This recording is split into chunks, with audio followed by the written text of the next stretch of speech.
शांति विद्या मंदिर की online class में आपका स्वागत है। हम आज एक पोएम पढ़ते हैं आपके पार्ट की, जिसका नाम है risks, composed bye Janet right. ज़्यादा समय बर्बाद करने की आवश्यकता नहीं है। आपको पढ़ने से पहले टेक्स्ट बुक किताब अपने पास रखनी है, और किताब ना हो तो ये टेक्स्ट आपको पहले नोटबुक में उतारना है और उसके बाद हम इसका अर्थ समझ पाएंगे। सभी बच्चे अपनी किताब खोल लें और लाइन टू लाइन इसमें देखें, ताकि आप अर्थ और इसका भावार्थ समझ जाएं। रिस्क दुनिया की सबसे अच्छी मोटिवेशनल पोइम्स में से एक है और ये बहुत ही चर्चित पंक्तियां हैं। अक्सर लोग इन पंक्तियों को विभिन्न भाषाओं में अलग अलग आधार पर उदाहरण के तौर पर प्रस्तुत करते हैं, जैसे कि जोखिम उठाना ही जीवन है, जोखिम है तो कुछ सब कुछ है, जोखिम नहीं तो कुछ नहीं। ये वो उदाहरण है जो आप अपनी भाषा में प्रयोग करते हैं। पोएम को हम देखें सीधे ही। To laugh is to risk appearing the fool. To laugh means हंसना। टू का प्रयोग करके इसे एक सब्जेक्ट का स्वरूप दिया गया है, यानी हंसना। इज है टू रिस्क यानी जोखिम उठाना। अपीयरिंग द फूल मूर्ख दिखाई देने की। हंसना मूर्ख प्रकट होने की, मूर्ख महसूस होने की, लोग हमको मूर्ख कह सकते हैं, इस बात की जोखिम है। Next line, to weep is to risk. रोना भी जोखिम है। Appearing sentimental.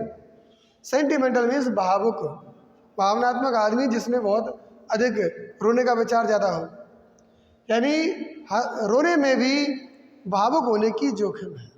अगर आप कहीं हंसते हो, लोग आपको अवश्य ही पागल कहेंगे। सब लोग नहीं कहेंगे तो कुछ लोग अवश्य ही कहेंगे।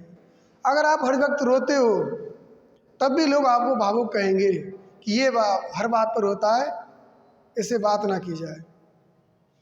Third line, to reach out for another. Reach out कहते हैं सहायता करना, और अनदर मीन्स दूसरे की। दूसरे की सहायता करना।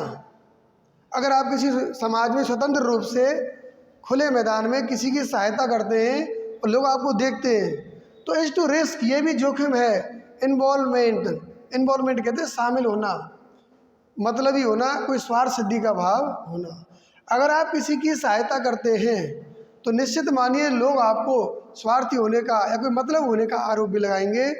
आपके साथ एक नई रिस्क होगी जो आपको स्वार्थी सिद्ध करेगी कि इस व्यक्ति का कोई मतलब है, इसलिए हमारी सहायता कर रहा है। हंसने में मूर्ख बनने की, रोने में भावुक होने की, और किसी की सहायता करने में षड्यंत्रकारी कोई ऐसा विचार आपके ऊपर लगाया जाए, इसकी जोखिम होती है। Next line, to expose feelings is to risk exposing your true self. इस वर्तमान काल में सबसे ज़्यादा बड़ी जोखिम यही होती है। एक्सपोज फीलिंग्स कहते हैं विचारों को व्यक्त करना, अपने मन की बात को दुनिया के सामने कहना। हम अक्सर कहते हैं कोई व्यक्ति अपने मन की बात को नहीं बताता। बिल्कुल सही बात है, अपने मन की बात हर एक व्यक्ति के सामने नहीं कहनी चाहिए, क्योंकि अगर हम अपने विचारों को व्यक्त करते हैं किसी के सामने तो इज टू रिस्क, इसमें जोखिम है। एक्सपोजिंग योर ट्रू सेल्फ, अपने मन की, ट्रू सेल्फ कहते हैं अंतःकरण की सच्चाई, हृदय की बात, आपके मन की गहराई में छुपी कोई राज की बात, या अपने मन के गुप्त विचार। और एक्सपोजिंग कहते हैं सामने आना, प्रकट होना। तो इसमें आपको अपने मन की बात प्रकट होने की जोखिम है। अगर आप अपने मन के विचारों को किसी के सामने रखेंगे तो आप अपने मन की जो बात है जिसको आप कहना नहीं चाहते थे, उसके बाहर निकल जाने की जोखिम है। अब यहाँ से आगे देखो आप, to place ideas and dreams before a crowd. To place कहते हैं रखना, बिल्कुल एक्सपोज मान सकते हैं इसको। इस लाइन में इसका अर्थ वही है, एक्सपोज, कहना, बताना। आइडियाज विचार, ड्रीम्स स्वप्न, सपने। अपने विचार और सपनों को रखना बिफोर ए क्राउड, एक भीड़ के सामने। अगर आप अपने मन की बात, अपने विचार किसी भी मत में हो, अपने सपने, आप क्या बनना चाहते हैं, अगर किसी भीड़ के सामने रखते हो तो इज टू रिस्क, इसमें जोखिम है। ये लाइन इसमें सबसे लंबी दी हुई है, इसका मतलब सर्वाधिक महत्वपूर्ण है। और इसका अर्थ इन सब में सबसे ज़्यादा गहरा है। अपने विचारों को, अपने सपनों को किसी के सामने व्यक्त करना, भीड़ के सामने व्यक्त करना। भीड़ का मतलब जिनसे आपका बहुत खास निजी संबंध नहीं है, उनके सामने व्यक्त करना, बीइंग कॉल्ड नेम, तो आप कहे जाओगे। इसमें जोखिम शामिल है कहे जाने की। क्या कहे जाने की? नेव, अनाड़ी, अनकर, अनजान, जिसे ज्ञान कम हो, जो दुनिया में नया नया आया हो, या जिसे समाज की जो प्रथाएं हैं उनका ज्ञान कम हो। अगर आपने अपने सपने व्यक्त कर दिए, मैं डॉक्टर बनना चाहता हूँ, तो निश्चित मानिए भीड़ आपसे कहेगी अनाड़ी है, अनजान है, मूर्ख है, इसको पता नहीं है डॉक्टर कैसे बनते। आपने कह दिया कि मुझे बड़ा मास्टर बनना है, तो लोग अवश्य आपका मजाक उड़ाएंगे। अगर आप अपने मन की बात मन में रखते हैं, बस आप भीड़ के सामने अपने मन के विचार प्रकट ना करें, केवल कर्म करें, तो ही ज़्यादा बेटर। लास्ट में 4 बातें से छोटी छोटी और बताई हैं, वो आप देख लीजिए। To love is to risk not being loved in return. Current position में बच्चों के साथ सबसे बड़ी समस्या है टू लव, कहते हैं प्रेम करना। अब आप किसी लड़के से प्रेम करते हैं, किसी लड़की से प्रेम करते हैं, किसी बहन से, भाई से, माता से, पिता से, और क्या होता है? नॉट बीइंग लव्ड, आपको प्रेम नहीं किया जाए रिटर्न यानी बदले में। आप किसी से प्रेम करते हैं, इसमें भी जोखिम है, बदले में प्रेम नहीं किए जाने की। आप किसी से प्रेम करते हैं, ये आपका दृष्टिकोण है। कोई व्यक्ति आपको बदले में प्रेम करे, ये कोई आवश्यक नहीं है, इसलिए ये भी एक जोखिमपूर्ण कार्य है। To live is to risk dying, जीवन का अंतिम मान लीजिए। टू लिव, जीना, अगर आप जीते हैं तो जीना इज टू रिस्क, जोखिमपूर्ण है। और जोखिम जीने में किसकी है? मर जाने की। आप सब जानते हैं ऐसा कोई व्यक्ति नहीं है जो अमर है, सबको मरना है। लेकिन अगर आप मरने की उम्मीद से जीना छोड़ दें, ये भी एक गलत है। अब आप जीते हैं तो जीने में मरने की जोखिम तो है। To hope is to risk despair. To hope कहते हैं उम्मीद करना, आशा, कोई चीज़ प्राप्त करने का विचार। इज टू रिस्क, इसमें भी जोखिम है। डिस्पियर, निराश होने की। हर वक्त अपने मन की इच्छा पूरी नहीं होती। आदमी किसी की उम्मीद करता है, कोई चीज़ प्राप्त करने का विचार करता है, आशा करता है, लेकिन आवश्यक नहीं कि वो आशा उम्मीद उसकी पूरी हो जाए। अगर पूरी नहीं होती है तो वो कहलाएगा डिस्पियर, निराशा। अंत में आई लाइन है to try is to risk failure. To try कहते हैं कोशिश करना, इज टू रिस्क, इसमें जोखिम है फेलर यानी असफल होने की। कोशिश करने में सबसे बड़ी जोखिम है वो है असफल होने की। आप कोई भी काम सीखना चाहते हैं, कोई भी काम करना चाहते हैं, तय मानिए आपको उसमें असफलता भी मिल सकती है और सफलता भी मिल सकती है। अगर यहाँ तक आप एक बार रिव्यू करें इसका, तो हंसने में मूर्ख बनने की, रोने में भावुक कहलाने की, दूसरे की सहायता के लिए जाने में स्वार्थी होने की, अपने भावनाओं को व्यक्त करने में अपने अंतःकरण की बात सामने आने की, अपने विचारों को, सपनों को भीड़ के सामने रखने में अनाड़ी कहलाने की, प्रेम करने में बदले में प्रेम नहीं किए जाने की, जीने में मरने की, आशा में निराशा की, और कोशिश में भी असफलता की जोखिम होती है। हम पोएम का एक रिव्यू करें तो इस पूरे पार्ट में इन 2 स्टेंजाज में आपको जोखिम लेने पर क्या होता है ये बताया गया है। आप जोखिम लेते हैं तो आपको क्या परिणाम मिल सकता है। परिणाम 2 ही होंगे, सकारात्मक या नकारात्मक। यहाँ पर प्रत्येक कार्य के साथ नकारात्मक परिणामों को जोड़ा गया है। और पॉज कर दो। अब इस पोएम का जो नेक्स्ट पार्ट है वो है, अगर आप जोखिम नहीं लेते हैं तो आपके साथ क्या होगा। आप जोखिम लेते हैं तो क्या क्या परिणाम मिलेंगे वो आपने देख लिया, लेकिन अगर आप जोखिम नहीं लेते हैं तो क्या घटित होगा। जीवन में जोखिम सबसे महत्वपूर्ण है, लेकिन ऐसे कुछ लोग हैं जो अभी भी जोखिम नहीं उठाते हैं। लेकिन जो पोएट है जेनेट रैंड, वो कहना चाहता है, उसका एक बड़ा ही सबल, बड़ा ही प्रभावशाली बिंदु है। वो बहुत जोर दे रहा है इस बात पर कि रिस्क अवश्य लेनी चाहिए, जोखिम अवश्य लेनी चाहिए। इसलिए वो कह रहा है what risk must be taken, but लेकिन रिस्क जोखिम मस्ट बी अवश्य ही, अति आवश्यक, टेकन लेनी चाहिए, जोखिम अवश्य लेनी चाहिए। हमारे हिसाब से जोखिम क्यों लेनी चाहिए, हो सकता है हम कुछ अलग सोचते हो, पर पॉइंट यहाँ पर क्या सोच रहा है, क्योंकि because the greatest hazard in life, क्योंकि सबसे बड़ा हैजार्ड कहते हैं खतरा, ग्रेटेस्ट महानतम, इस बारे में कभी से सोचता है रिस्क क्यों लेनी चाहिए, क्योंकि सबसे महानतम जो खतरा है इन लाइफ, जीवन में जो सबसे बड़ा खतरा है वो है जोखिम नहीं उठाना, is to risk nothing, nothing माने कुछ नहीं, रिस्क माने जोखिम, कोई जोखिम नहीं उठाना। कभी कहता है जोखिम अवश्य ही उठानी चाहिए, मस्ट भी का तात्पर्य होता है किसी भी कंडीशन में, एनी हाउ कंडीशन, आपको जोखिम उठानी ही पड़ेगी। क्यों? क्योंकि जीवन में सबसे बड़ा खतरा, सबसे बड़ा संकट, सबसे बड़ा जो विकल्प है वो है जोखिम नहीं उठाना। अगर आप ऐसा करते हैं तो ये आपके लिए संकट की एक बहुत बड़ी वजह बन जाएगा। क्यों संकट की वजह क्यों बन जाएगा? जोखिम नहीं उठाना हैजार्ड क्यों है, जोखिम नहीं लेना एक संकट क्यों है?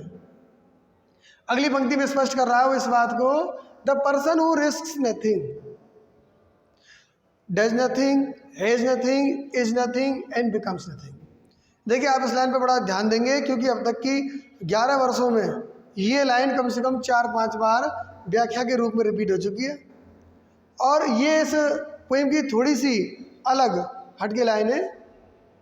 वैसे इसे कैथरेसिस कहते हैं, और हिंदी में से क्या कहते हैं मुझे नहीं पता, मतलब एक ही शब्द की कई बार अन्य शब्द के साथ जोड़ते हुए रिपीट होता है। जैसे कि इसमें नथिंग को बार बार काम में लिया गया है, नथिंग नथिंग नथिंग नथिंग, और ये इस अर्थ को बहुत अधिक प्रभावशाली बनाने के लिए इसका प्रयोग किया है और किया जाता है। यानी जोखिम अवश्य उठानी चाहिए, क्योंकि जीवन में सबसे बड़ा खतरा ही जोखिम नहीं उठाना है। जोखिम उठाने के बाद जो खतरे आते हैं वो बड़े नहीं हैं, बल्कि जोखिम ना लेने का जो खतरा है वो सबसे बड़ा है। कभी कह रहा है the person who risks nothing, the person वो व्यक्ति, वह व्यक्ति, वो कोई हो सकता है, मैं भी, आप भी, सब लोग, जो व्यक्ति रिस्क्स नथिंग, जोखिम नहीं लेता। जब सबसे पहले मैंने पढ़ाया था तो मैं क्लास में कहाँ पढ़ाया था? सबसे पहला दिन मुझे आज तक याद है, जब मैं पढ़ाने आया था तो अंदर से मैं काँप रहा था, मेरे पैर हिल रहे थे, लेकिन मैंने पढ़ाने की जोखिम ली, आज मेरे सामने बच्चे काँपते हैं। अब यही बात जोखिम हुई, अगर मैं उस दिन ये छोड़ देता कि मैं नहीं पढ़ा सकता तो शायद मैं आज अध्यापक नहीं बन पाता। आप भी अगर ऐसा सोचेंगे कोई काम हम नहीं कर सकते तो आगे उसको कर ही नहीं पाओगे। आपको प्रत्येक कार्य को करने का निर्णय करके जोखिम उठानी ही पड़ेगी। जो व्यक्ति जोखिम नहीं उठाता, डज नथिंग, डू से बनाए डज, वो कुछ नहीं कर सकता। हालांकि ये प्रेजेंट टेंस है, तात्पर्य सीधा सा ये है कि वो कुछ नहीं करता है। हैज नथिंग, हैज मीन्स रखना, यहाँ पर पॉजेसिव फॉर्म में, यानी किसी चीज़ से संबद्ध होना। जैसे आई हैव ए काऊ, मेरे पास एक गाय है, तो ही हैज नथिंग, उसके पास कुछ नहीं। जो व्यक्ति जोखिम नहीं लेता वो कुछ नहीं कर सकता, उसके पास कुछ हो नहीं सकता। इज नथिंग, ना वो स्वयं कुछ है।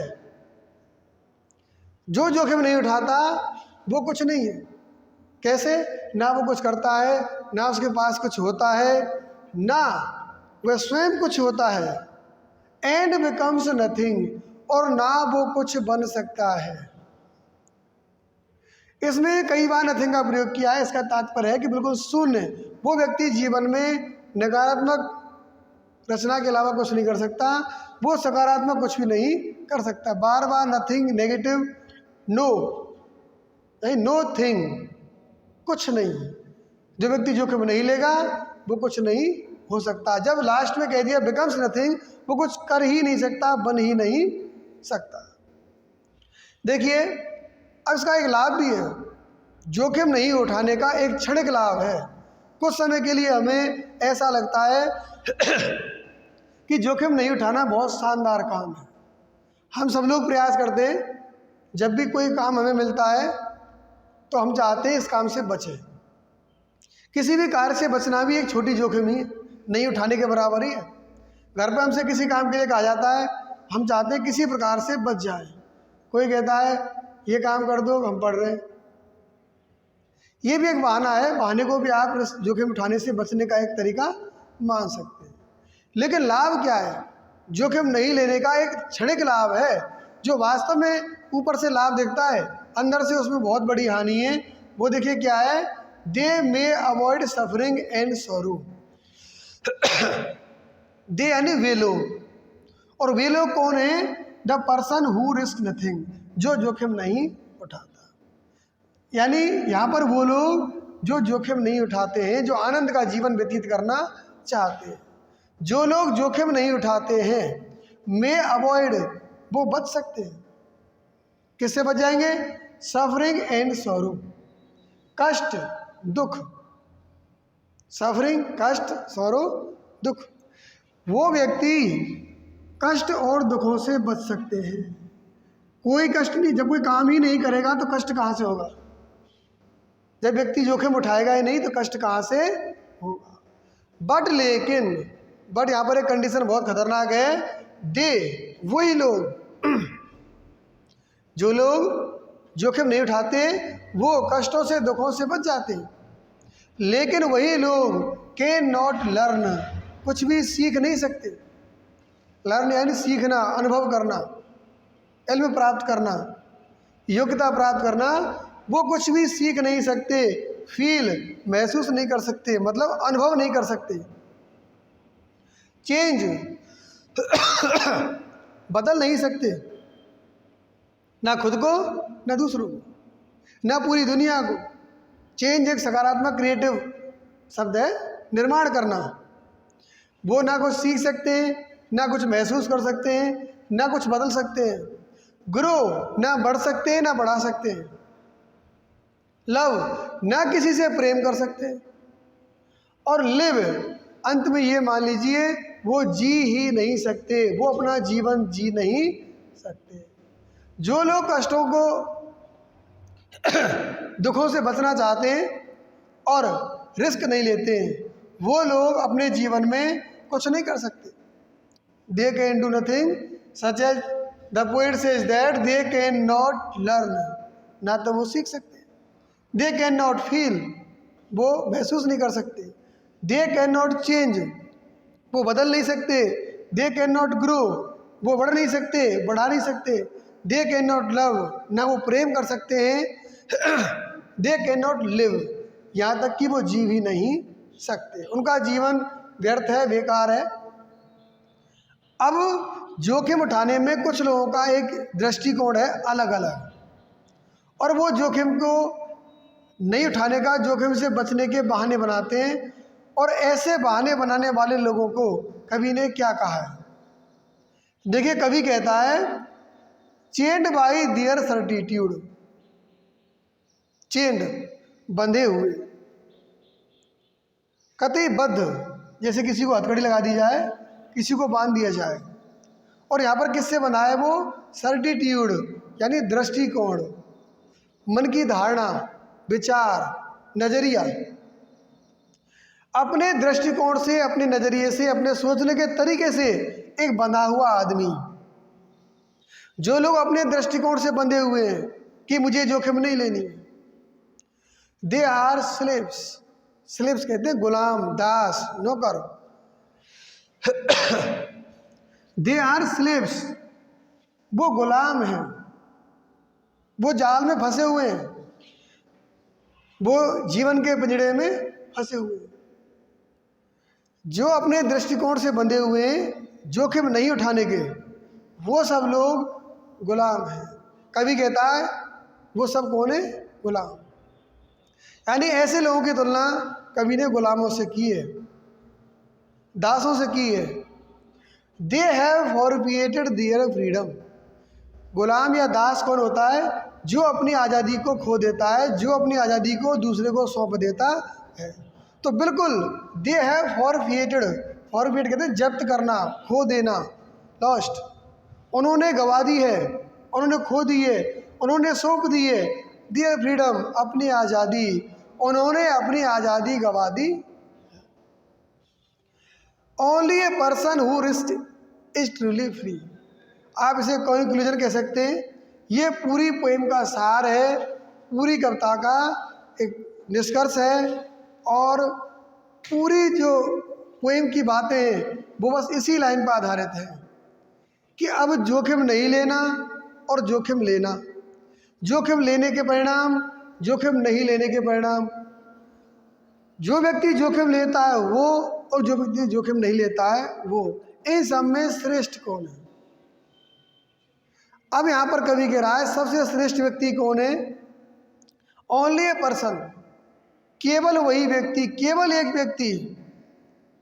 कॉन्फिडेंट डेफिनेट करने के लिए दा का प्रयोग होता है, पर यहाँ पर ए का प्रयोग किया है। ये बताता है बहुत ही स्पष्ट, बिल्कुल केवल एकमात्र वही व्यक्ति, दूसरा कोई नहीं, केवल वही एक व्यक्ति who risks nothing, who risk, जो जोखिम लेता है, केवल वही व्यक्ति जो जोखिम लेता है। इज ट्रूली फ्री, वही सच्चे अर्थों में फ्री कहते हैं स्वतंत्र, आज़ाद, अपना जीवन स्वयं की मर्जी से जीने वाला।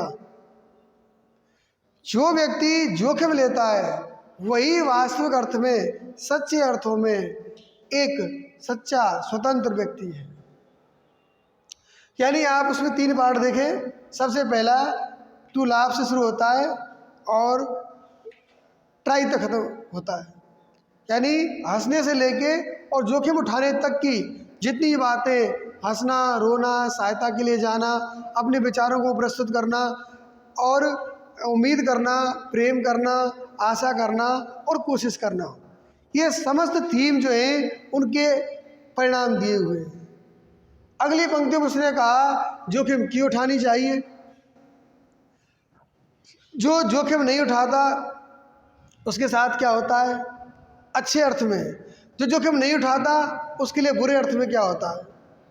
अंत में जो लोग अपना विचार प्रस्तुत कर चुके हैं जोखिम नहीं उठाने के बारे में, उनके साथ क्या होता है?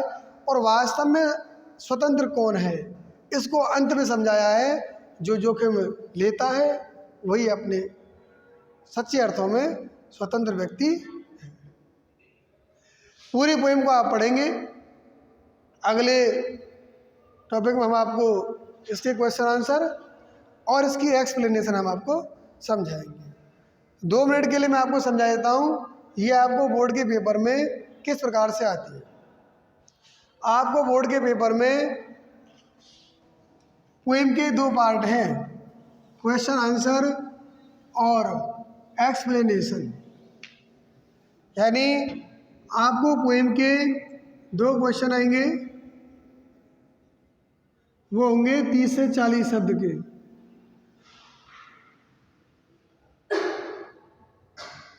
और आपको एक क्वेश्चन आएगा व्याख्या क्या।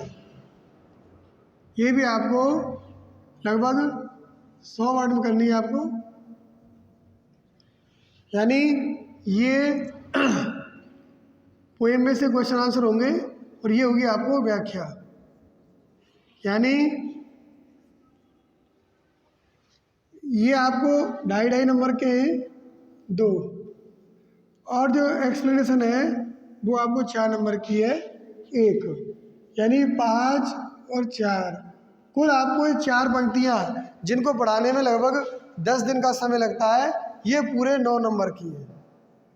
यानी सबसे सटीक, सबसे अधिक अंक भार और सबसे आसान टॉपिक है हमारा पोइट्री का। इसे आप पढ़ते हैं तो आपको बहुत जल्दी ही अच्छे अंक मिलने की उम्मीद होगी। आज के लिए इतना ही, बस, धन्यवाद।